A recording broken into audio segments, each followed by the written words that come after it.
Okay guys, என்னடா பெரிய IPL action. Border Gavaskar தெரியுமாடா? ஒரு ட்ரூ கிரிக்கெட் ஃபேனா இருந்தா இந்நேரம் பார்டர் கவாஸ்கர் பார்த்துட்டு தாண்டா ஆக்ஷன் பார்க்க போவான். இப்போ ஆக்ஷன் ஆரம்பிக்க போகுது. அதை இது முடிச்சுட்டு போய் பார்க்க போறேன். ஓகே, ஃபர்ஸ்ட் இன்னைக்கு வருவோம் மேட்சுக்கு. கடைசியா தலைவன் செஞ்சுரி போட்டான்டா. எப்பாடா கடைசியா விராட் கோலி செஞ்சுரி போட்டான். அதுக்கப்புறம் இன்னைக்கு டே முடியும் போது சிராஜ் அப்ப கூட லபுஷேனை விடல, அப்ப கூட லபுஷேனை புள்ளி தான் பண்ணான். இன்னைக்கு எல்லாத்தையுமே பார்க்க போறோம். ஜெயஸ்வாலோட சரியான செஞ்சுரி, ஆட்டிடியூட் இல்ல எல்லாத்தையும் பார்க்க போறோம் guys. ஓகே, ஃபர்ஸ்ட் டே 2ல இருந்து ஆரம்பிப்போம். நேத்து என்ன நடந்துச்சு அப்படின்றத பத்தி பேசுறோம். நேத்து ஸ்டார்டிங்ல என்ன நடந்துச்சுன்னா, விக்கெட் டக்குன்னு எடுத்துடலாம் அப்படின்னு நினைக்கும் போது ஸ்டார்க் நின்னுட்டான். ஒரு 100 பால் கிட்ட பிடிச்சு வெறுப்பேத்திட்டான். இந்த பேட்ஸ்மேன் ஆடுறது கூட பாத்துடலாம், ஆனா அந்த பவுலர் ஆடுறத பார்க்கவே முடியாது. போட்டு வெறுப்பேத்திட்டான். கடைசி எப்படியோ தூக்கியாச்சு ஸ்டார்க்க. ஆனா ஸ்டார்க்குக்கும் நிதிஷ் ராணாவுக்கும் ஹர்ஷித் ராணாக்கும் கொஞ்சம் வாக்குவாதம்லாம் இருந்துச்சு. ஸ்டார்க் வந்து சொல்லுவான், I can bowl quicker than you அப்படின்னு தான் சொல்லுவான். நல்லா இருந்துச்சு, ஏன்னா 2 பேரும் ஒரே டீம் தான், கொல்கட்டா தான். ஸோ அதுக்கப்புறம் முடிஞ்சு. அதுக்கப்புறம் நேற்று மேட்ச் ஃபுல்லாகவே ஒரு மாதிரி பிளசண்டா போச்சு. ஜெயஸ்வாலும் சரி, கேஎல் ராகுலும் சரி, விக்கெட்டை கொடுக்கவே மாட்டேங்கிறானுங்களா, விக்கெட்டை கொடுக்கவே மாட்டேங்கிறானுங்க. இதாங்க டெஸ்ட் மேட்ச். பியூர் கிரிக்கெட் ஃபேன்ஸுக்கு தெரியும் ஃபர்ஸ்ட் டே எப்படி இருந்து. ஃபர்ஸ்ட் டே விக்கெட் போது அவனுங்க எடுக்கிறாங்க, நம்ம எடுக்கிறாங்க, அவனுங்க எடுக்கிறாங்க, நம்ம எடுக்கிறாங்க, இப்படி மாறி மாறி இருந்துச்சு. நேற்று பாருங்க ஸ்மூத்தா போயிட்டு இருக்கு டே 2ல. இதுதான் டெஸ்ட் மேட்ச். ஒரு டேல கிரிக்கெட் வேற மாதிரி இருக்கும், another டே கிரிக்கெட் வேற மாதிரி இருக்கும். இதுதான் டெஸ்ட் மேட்சோட பிளசன்ஸ். ஸோ ஜெயஸ்வால் சரி, கேஎல் ராகுலும் சரி, 2 பேரும் சூப்பராக விளையாடாங்க. மெயினானது கிட்டத்தட்ட ஸ்டார்க்குக்கெல்லாம் என்ன பண்ணணும்னே தெரியல. ஸ்டார்க்குக்கும் சரி, ஜாஸ் ஹேசல்வுட்டுக்கும் சரி, எப்படி இவனுக்கு போடுறதுனே தெரியல. ஸ்டார்க்கை பார்த்து ஜெயஸ்வால் வந்துட்டு யுவர் பவுலிங் டூ ஸ்லோ அப்படின்னு சொல்லுவான். ஏதாவது நீ ஸ்லோவா போடாடா அப்படின்ற மாதிரி ஸ்டார்க்கை சொல்லிட்டு இருக்கான். அந்த அளவுக்கு ஜெயஸ்வால் வந்துட்டு செம்ம ஆட்டிடியூடா ஆடுறான். வெறும் 22 இயர்ஸ் தான் ஆகுது அவனுக்கு. 22 இயர்ஸ் தான் ஆகுது அவனுக்கு. இப்பவே இன்னமா பண்றான். ஏன் ஒரு பயங்கரமான பேக்ரவுண்ட்ல இருந்து வந்திருக்கான். அதனாலேயும் ஆட்டிடியூட் வந்து அநியாயத்துக்கு ஸ்ட்ராங்கா இருக்கு. அந்த கிவ் அப் பண்ற மைண்ட் செட்டே இல்லை. எப்படி சொல்றது, அடிபட்டிருக்கு அப்படிலாம் அந்த மாதிரிலாம் இல்லை, டைரக்டா அடி. நிறைய பேர் வந்து லைட்டா ஏதாவது இன்ஜுரி வந்தாலும் பேக்லாம் அடிப்பானுங்க. ஜெயஸ்வால்னா அப்படி இல்லை, அவன் இருந்து பாத்துக்கலாம் அப்படின்ற மாதிரி தான் இருக்கான். ஒரு பிளேயருக்கும் கருணையே காட்டல. இந்த ஃப்ரெண்ட்லியா சிரிக்கிறது அப்படிலாம் இல்லை, ஃபுல்லா ஆட்டிடியூட் தான். லபுஷேன்லாம் வந்து பாலை எரியற மாதிரிலாம் பண்ணுவான். உடனே ஜெயஸ்வால் இப்படி காலை வைக்கிற மாதிரி எரி பார்ப்போம் அப்படின்ற மாதிரிலாம் பண்ணுவான். அதெல்லாம் சீனா இருந்துச்சு. ஜெயஸ்வால் பண்றதெல்லாம் சூப்பரா இருந்தது. ஒரு டைம்ல வந்து நம்ம விராட் கோலி வந்து எப்படி சொல்லிட்டு இருப்போமோ, இந்த ஜஸ்டின் லாங்கர் வந்து பில்டப் கொடுப்பாரு தெரியுமா விராட் கோலிக்கு. Virat Kohli is the best player I ever seen my life. Virat கோலியை பத்தி புகழ்ந்து அவங்க டீம்கிட்டே பேசிட்டு இருப்பாரு, ஆஸ்திரேலியாட்டே பேசிட்டு இருப்பாரு. அந்த மாதிரி இப்ப ஜெயஸ்வால் விளையாண்டுட்டு இருக்கான். ஜெயஸ்வால் விக்கெட் எடுக்கிறதுக்கு பாடாப்படுத்திட்டு இருக்காங்க. இன்னொன்னு என்னன்னா, ஆஸ்திரேலியன் மாதிரியே விளையாடல. அதையும் நான் சொல்லிடுறேன். எப்பவுமே ஆஸ்திரேலியன்ஸ் வந்துட்டு ஒரு ஃபயரோட விளையாடுவாங்க, ஷோல்டர் இறங்கியே இருக்காது. பட் இப்போ வந்துட்டு ஆஸ்திரேலியன் ஒரு மாதிரி தொங்க போட்டு விளையாண்டுட்டு இருக்காங்க. ஏதோ என்னப்பா அடிச்சுக்கிட்டே இருக்காங்க, விட்டுட்டானுங்க. அது அப்படியே விட்டுட்டாங்க. அதுக்கப்புறம் இந்த அலெக்ஸ் கேரி இருக்கான் தெரியுமா, எனக்கு தெரிஞ்சு அவனை தூக்கிட்டு ஜாஷ் இங்கிலீஷ் தான் போட போறாங்க நெக்ஸ்ட் மேட்ச். மைண்டு எங்கேயோ இருக்கிற மாதிரி விளையாண்டுட்டு இருக்கான். ஏதோ எர்த்து ஃபிளாட் தான் அப்படின்னு பிலீவ் பண்ணி விளையாடுற மாதிரி விளையாண்டுட்டு இருக்கான் அலெக்ஸ் கேரி. சப்பை அவரை கேட்ச விட மாட்டேங்க, வைடு போறதை பிடிக்க மாட்டேங்க. அவனால எத்தனை ஓவர் தர தெரியுமா, நீங்க பார்த்துருந்தானே தெரியும். ரியாக்ஷன் டைமே அவ்வளோ லேட்டா இருக்கு. ஏதோ வயசானவங்க மாதிரி கீப்பிங் பண்றான். நம்ம டோனி வந்துட்டு இவ்வளவு வயசுலயே வந்து கீப்பிங் பயங்கரமா பண்றான். இவன் என்னன்னா எல்லாத்துக்கும் ஸ்லோ தான். இவனால நிறைய கேட்ச் மிஸ் ஆச்சு. நிறைய கேட்ச் வந்து இவனாலதே நிறைய கேட்ச் மிஸ் ஆகிட்டே இருந்து விட்டுக்கிட்டே இருந்தான் அலெக்ஸ் கேரி. எல்லாத்தையும் எதுக்கு இவ்வளவு விடுறது இல்லை, எனக்கு தெரிஞ்சு அவன் தூக்கிட்டு இங்கிலீஷ் தான் போடுவானுங்க. கேரி பேட்டிங் பிடிச்சாலும் எனக்கு வெறுப்பா இருக்கு, அவன் கீப்பிங் பண்ணாலும் எனக்கு வெறுப்பா இருக்குடா, அவனை பார்த்தாலே எனக்கு வெறுப்பா இருக்கு. என்ன பிரச்சனைன்னு தெரியல. பட் ஜெயஸ்வால் அடி செம்ம அடி. நேற்று ஃபுல்லா விக்கெட்டே போல கதற வச்சிட்டானுங்க, ஸ்டார்க்கும் சரி, ஹேசல்வுட்டும் சரி. அதுக்கப்புறம் பேட் கமிங்ஸ் டயர்ட் ஆயிட்டாடா. சரி விடு, நம்ம பசங்க அப்படிதான் அடிப்பானுங்க. சீனா போட்டால இந்தியால வந்து இனிதான் பவுலிங் போட்டுக்கிட்டே விக்கெட் எடுக்க முடியாது, உட்காந்து டயர்ட் ஆகும். இதுதான் நடக்க போகுது. பேட் கமிங்ஸ் இன்னைக்கு நைட் வாட்ச்மேன் எல்லாம் வந்தாரு, அதை பத்தி நான் பேசுறேன். அதுக்கப்புறம் ஜெயஸ்வால் இன்னைக்கு டேல என்ன நடந்துச்சுன்னா, கேஎல் ராகுல் ஒரு 77க்கு அவுட் ஆயிட்டான். ஏர்லி மார்னிங்கே வந்துட்டு ஜெயஸ்வால் செஞ்சுரி போட்டான். பயங்கரமான செலிப்ரேஷன் இருந்து 6 அடிச்சு தான் செஞ்சுரி போட்டான். சீனா இருந்துச்சு. பட் கேஎல் ராகுல் அவுட் ஆனது பார்க்கும்போது ஏதோ பவுலிங் போட்டு அவன் எடுத்த மாதிரி இல்லை, ஸ்டார்க் எடுத்த மாதிரி இல்லை, கேஎல் ராகுலே போய் விக்கெட்டை கொடுத்த மாதிரி தான் இருந்துச்சு. எனக்கு பார்க்கும்போது அப்படிதான் இருந்து. கேஎல் ராகுலே வாலண்டியரா விக்கெட் கொடுத்த மாதிரி தான் இருந்துச்சு. 77க்கு கேஎல் ராகுல் அவுட் ஆனா. இப்போ ரோஹித் சர்மா வேற வரான் அப்படின்ற மாதிரி சொல்லிட்டாங்க. ஸோ இப்போ கேஎல் ராகுல் மறுபடியும் கீழே போக வேண்டியதா இருக்கும். இதுதான் ஒரு பெரிய பிரச்சனை இந்த இந்தியன் டீம்லையும் கேஎல் ராகுல்லையும். மாறி பண்ணிட்டு இருக்கான்ப்பா. அதுக்கப்புறம் அவன் போனதுக்கு அப்புறம் அவன் பேர் என்னடா, பேரை மறந்துட்டேன் மத்தியா.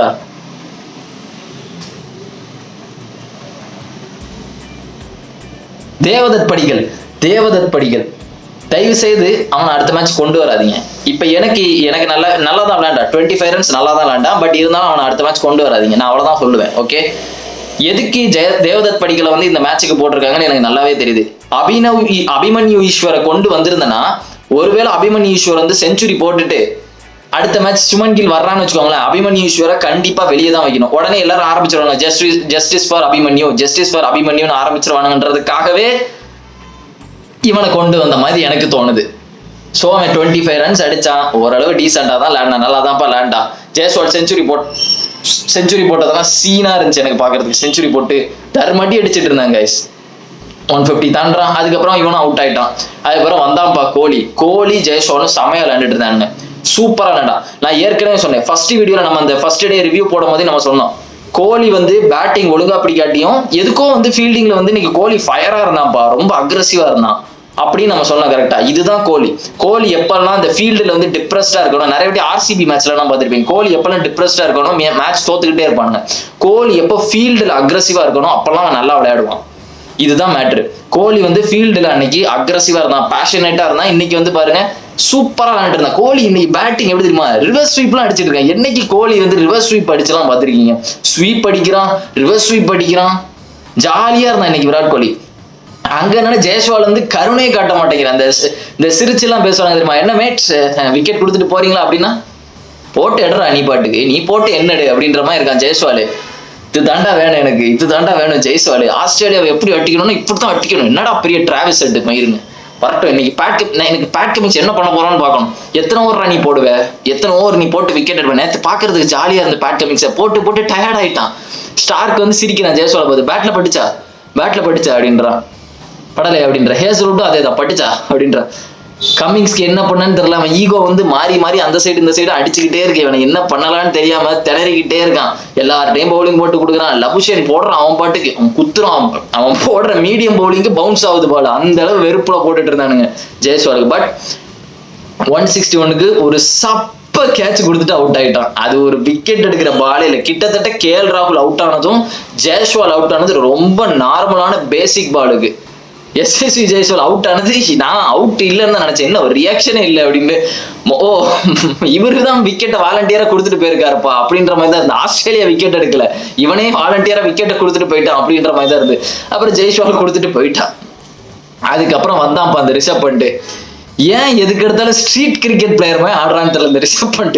எப்பவாவது ஒரு ஸ்வாக் காமிச்சு காக்கியா விளையாண்டா பரவாயில்ல, எப்பவுமே காக்கியா தான் ஆடுறான் ரிஷப் பண்ட். வந்தோம் பழக்குன்னு சுத்துறான், வந்தோம் ஸ்டம்பிங் பண்ணிட்டு அவுட் ஆகிட்டு போயிட்டான். அதுக்கப்புறம் த்ருவ் ஜுரேல் வந்து அவனும் அவுட் ஆகிட்டு போயிட்டான். த்ருவ் ஜுரேல் வந்து எனக்கு தெரிஞ்சு அடுத்த மேட்ச் விளையாடணும். எனக்கு அவன் மேல ஒரு 100% கான்ஃபிடென்ட் இருக்கு.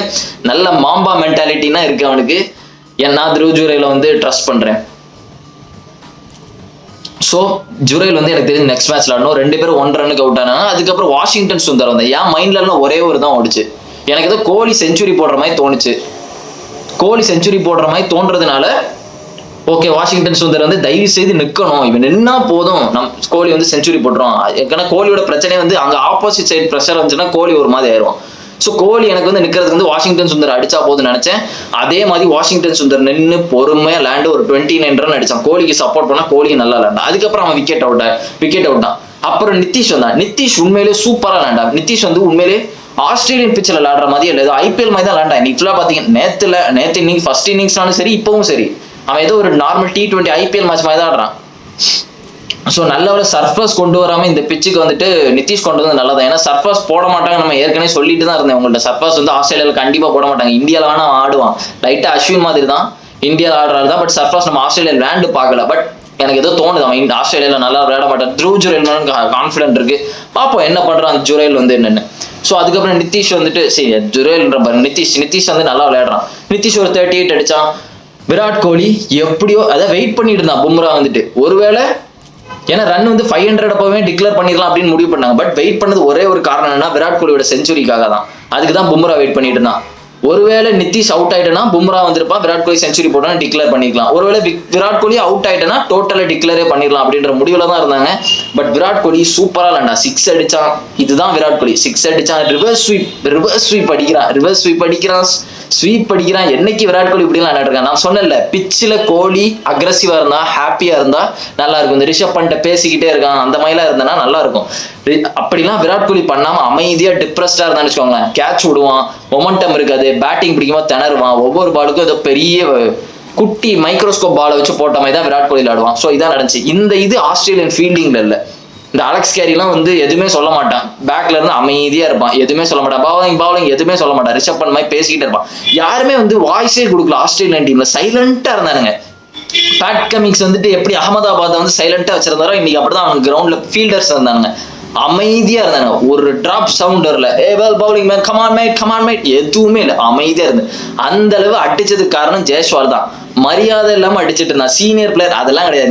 நீ வேர்ல்ட் கப் அடிச்சிருந்தா நீ பெரிய ஆளா, ஏன்ட்ட வாடி மாவன அப்படின்ற மாதிரி தான் ஜெய்ஸ்வால் அடிச்சுட்டு இருந்தான். நீ உட்காந்து ஸ்டார்க்கா இருந்தாலும் சரி, எவன் போட்டாலும் அட்டி முட்டியில கை வச்சுட்டு தான் உட்காந்துட்டு இருந்தானுங்க இன்னைக்கு ஜெய்ஸ்வாலுக்கு எல்லாருக்கும். சரி விராட் கோலி ஈஸி டார்கெட், விராட் கோலி ஃபார்ம்ல இல்ல அப்படின்னு பார்த்தா அவன் அடிக்கிறான். அவன் ரிவர்ஸ் ஸ்வீப்லாம் அடிச்சுட்டு இருக்கான் விராட் கோலி இன்னைக்கு உட்காந்து. ரெண்டு பேரையும் தர்ம அடி கொடுத்து விராட் கோலிக்கு பாவம். விராட் கோலி 4 போயிட்டான்னு கூட தெரியல, எனக்கு தெரியுது 4 போயிட்டு, எல்லாருக்குமே தெரியுது 4 போயிட்டுன்னு. பட் விராட் கோலிக்கு தெரியல, லேட்டா தான் செலிப்ரேட் பண்ணா. பட் போட்டதே ஒரு பெரியது. நான் எக்ஸ்பெக்ட் பண்ணல விராட் கோலி செஞ்சுரி போடுவான் அப்படின்லாம் தெரியல.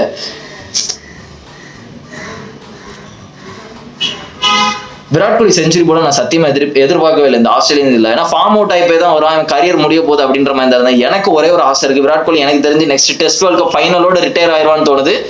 பட் ஃபைனலோட ரிட்டையர் ஆயிடுவான் தான் எனக்கு தெரிஞ்சு. அந்த ஃபைனல் முடிஞ்சதுக்கு அப்புறமே 5 டெஸ்ட் வருது இங்கிலாண்டோட, அது லேண்டுட்டு இங்கிலாந்துல எனக்கு ரிட்டையர் ஆனோம், டெஸ்ட் ரிட்டையர் ஆனான். ஏன்னா எப்பவுமே இங்கிலாண்டை சொல்லிக்கிட்டே இருப்பான், இங்கிலாண்டை டாமினேட் பண்ணணும் அப்படின்னு. இங்கிலாந்துல வச்சுட்டு அடிச்சுட்டு அவன் ரிட்டையர் ஆனா நல்லா இருக்கும்னு தோணுது. ஸோ கோலி அதை தான் பண்ணும். கோலி இன்னைக்கு ரொம்ப ஹாப்பியா இருந்தா, எனக்கும் பார்க்க நல்லா இருந்துச்சு. கரெக்டா டே முடிகிற முன்னாடி தெளிவாக தான் டிக்ளேர் பண்ணாங்க. ஒரு 5:33 வச்சுட்டு நம்ம டிக்ளேர் பண்ணிட்டோம். அவனுக்கு அங்கே குவாஜாவும் மெக்ஸ்வைனியும் என்ன பண்ண போறாங்க. மெக்ஸ்வீனிலாம் டேவிட் வார்னர் மாதிரி ஒரு லெஜெண்டரி பேட்ஸ்மேன் ஒரு இடத்துல இருந்துட்டு மெக்ஸ்வீனி வரான். சரியா, மெக்ஸ்வீனி டேவிட் வார்னர் இடத்த ஃபில் பண்ணிடுவான். பும்ராவோட 2 ஓவர் தாண்டலாமே. பும்ரா வந்தோன்னு தூக்கிட்டான் மெக்ஸ்வீனி, LBW அவுட். அதுக்கப்புறம் வந்தாருங்க பேட் கமிங்ஸ். இவர் நாட்டை காப்பாற்ற போற மாதிரி வந்தாச்சு. நைட் வாட்ச்மேனுக்கு பொத்திட்டு லைனை போட்டிருக்கணும். அவன் தெளிவா தான் இருக்கான். எங்க நேத்தன் லைனை போட்டுட்டு அவனுக்கு ஒரு நைட் வாட்ச்மேன் திருப்பி வர்றதுக்கு, அதனால அவனே வந்துட்டான். சரி பும்ராவை நம்மளாவது பாத்துக்கலான்னு சிராஜ் சும்மா இருக்க மாட்டான் போல. சோ அவனையும் தூக்கியாச்சு. பேட் கமிங்ஸ் தூக்கினவனதான் பிரச்சனை வந்துச்சு. இவர் மார்னஸ் லபுஷனுக்கு சிராஜை சுத்தமா பிடிக்காது, அது நல்லாவே தெரியுது. Marnus Labuschagne first ball Siraj பால ஸ்டொக்கு வச்சோடனே ஒரு மாதிரி சிராஜை பார்த்து எதுமா சொல்லுவான், ஆஷோல்னு சொல்லுவான்னு நினைக்கிறேன். எனக்கு அப்படிதான் தோணுச்சு, ஆஷோல் தான் சொன்னான்னு நினைக்கிறேன். உடனே சிராஜ் என்ன சொன்ன அப்படி மாசம் உடனே வம்பெடுத்துட்டு பக்கத்துல போவான். உடனே அடுத்த பால் போட்டு மூஞ்சி முன்னாடி போயிருப்பான். அதுக்கப்புறம் தூக்கியாச்சு அவனையும் தூக்கியாச்சு. 3 விக்கெட் 12 ரன்னுக்கு 3 விக்கெட் நினைக்கிறேன். அப்படிதான் இருந்துச்சு முடியும் போது. நாளையோட டெஸ்ட் முடிஞ்சு இந்தியா வின் பண்ணிடுவாங்க, வீட்டுக்கு போக வேண்டியதான். நான் கூட பல இதெல்லாம் நினைச்சுக்கிட்டு இருந்தேன், ஐயோ இப்படி நடக்க போகுது, இந்தியா இப்படி ஆயிருமோ, நியூசிலாண்டோட தோத்துட்டு வரானுங்க, என்ன பண்ண போறான் அந்த ஓவர் ரேட்டட் கௌதம் கம்பீர் அப்படின்லாம் நினைச்சிட்டு இருந்தேன். But they proved us wrong. சமையல் இருக்காங்க. இதே 5 டெஸ்ட் எனக்கு வாஷ் அவுட் பண்ணணும், எனக்கு ஆஸ்திரேலியா வாஷ் அவுட் பண்ணணும், எனக்கு பேட் கமிங்ஸ் இன்டர்வியூ பார்க்கணும். 5 டெஸ்ட் அவனை ஜெயிச்சதுக்கு அப்புறம் என்ன சொல்ல போறான், India played very well to be honest, Jasprit Bumrah is an amazing captain to be in India side, அந்த மாதிரி ஏதாவது சொல்லணும். எனக்கு அதை கேட்கணும், எனக்கு பேட் கமிங்ஸ் வாயில இருந்து அதை கேட்கணும். டிராவிஸ் ஹெட் எல்லாம் எனக்கு தெரிஞ்சு புள்ளி பண்ணணும். ஹர்ஷித் ராணா, டிராவிஸ் ஹெட் வந்தாலே ஹர்ஷித் ராணாவும் சிராஜ் வரணும், லபுஷேன் வந்தாலே ஹர்ஷித் ராணாவும் சிராஜும் வரணும், புள்ளி பண்ணணும், பவுன்சர் போட்டு லபுஷேன் மூஞ்சில அடி வாங்கணும், டிராவிஸ் ஹெட் தலையிலே அடிக்கணும் ஹர்ஷித் ராணா. இதுதான் எனக்கு வேணும் இந்த டெஸ்ட்ல. வரும்ல கேபா வரும்ல, அப்ப பாருங்கடா என்ன நடக்குன்னு எல்லாம் வச்சிருக்கேன்டா, நோட் பண்ணி வச்சிருக்கேன். பாக்ஸிங் டே டெஸ்ட் மேட்ச்லாம் வருதுல்ல, பார்ப்போம் என்ன பண்றானுங்க இவனுங்க அப்படின்னு. இப்பவே கோலி செஞ்சுரி போட்டான், பெர்த்லே செஞ்சுரி போட்டான். ஆடலைட்லன்னா கோலி என்ன பண்ண போறான்னு பார்ப்போம். ஆடலைடுனா அவன் வீடு. ஓகே கைஸ், ஸோ இது இன்ட்ரெஸ்டிங்காக இருக்க போது. நாளையோட டெஸ்ட் மேட்ச் முடிஞ்சு, இப்போவே முடிஞ்சிச்சுன்னு வச்சுக்கோங்க, வின் பண்ணிட்டோம். அவங்க இப்போ போயிட்டாங்க, மெக்ஸ்வீனி போயிட்டா, கம்மிங்ஸ் போயிட்டான். கம்மிங்ஸ் தான் இப்போ கடைசி வந்து காப்பாற்றிட்டு இருப்பா. ஏதோ தொட்டு இவனுங்க எங்கே 500 ரன் அடிக்க போறானுங்க, கிழிச்சானுங்க பொத்திட்டு. இப்போ அடுத்து ஸ்மித் வரும், அவன் கொஞ்ச நேரம் உருட்டிட்டு அவன் போயிடுவான் அப்படின்ற மாதிரி தான் இருக்கு. ஸோ நம்ம பவுலர்ஸ்லாம் நாளைக்கு காலையிலேருந்து மிரட்ட தான் போறானுங்க. அதோட முடிஞ்சிச்சு கைஸ். டெஸ்ட் தெளிவாக தான் ஆக்ஷன் வச்சிருக்கானுங்க, நம்ம எப்படி அடிச்சிருவோம் அப்படின்னு. ஸோ இதுதான் கைஸ் நடந்துச்சு இன்னைக்கு. இந்த 2 நாள்ல இதுதான் நடந்துச்சு. இதுதான் டெஸ்ட் மேட்ச் ஆஸ்திரேலியா நடந்தது. டெஸ்ட் மேட்சை எவனாவது பார்க்காம இருப்பாரடா? ஃபர்ஸ்ட் போய் பொத்திட்டு பாருங்கடா டெஸ்ட் மேட்சை. இதுதான்டா test match, proper test match. ரொம்ப நாள் அந்த T20 மாதிரியே டெஸ்ட் மேட்ச் போயிட்டு இருந்தது. பங்களாதேஷ்ல நடந்துச்சு பாத்தீங்களா ஒரு டெஸ்ட் மேட்ச், அதெல்லாம் டெஸ்ட் மேட்சே கிடையாது, அதெல்லாம் T20 மேட்ச். இதுதான் டெஸ்ட் மேட்ச். இப்போ ஒரு பிரச்சனை வருது. ரோஹித் சர்மான்னு ஒருத்தர் வராரு. அவரு எதுக்கு வர? ரோஹித் சர்மா கேப்டனா இருக்கிறனாலதான் இப்ப டெஸ்ட்டுக்குள்ள விடுறாங்க. ரோஹித் சர்மா இப்ப வந்துருவான் சரியா? ரோஹித் சர்மா வந்தா எப்படி ஓப்பனிங் தான் இறங்குவான். இப்ப KL ராகுல் வர நல்லா ஆடுறான். இப்ப திருப்பி அவனை 1-1 போடுவாங்க. சுமன் கில் வரமாட்டான்னு நினைக்கிறேன் எனக்கு தெரிஞ்சு செகண்ட் மேட்ச். இப்போ ஒருவேளை வந்து அவனுக்கு எவ்வளவு கடுப்பா இருக்கும். இப்ப சுமன் கில் வரலன்னு வச்சுக்கோங்க, ரோஹித் சர்மா வரான். ரோஹித் சர்மா வந்தா கண்டிப்பா அவன் இடத்த வந்து அவன் தரமாட்டான். ஓப்பனிங் தான் இறங்குவான் ரோஹித் சர்மா ஓப்பனிங்கா 1-1 வந்து மறுபடியும் KL ராகுல் வரான்னு வச்சுக்கோங்களேன். ஓகே, செகண்ட் டெஸ்ட் வந்து KL ராகுல் 1-1 ஆடுறான்னு வச்சுக்கோங்க. தேர்ட் டெஸ்ட்ல சுமன் கில் வந்துட்டா சுமன் கில் வந்து தேர்ட்ல வருவான்.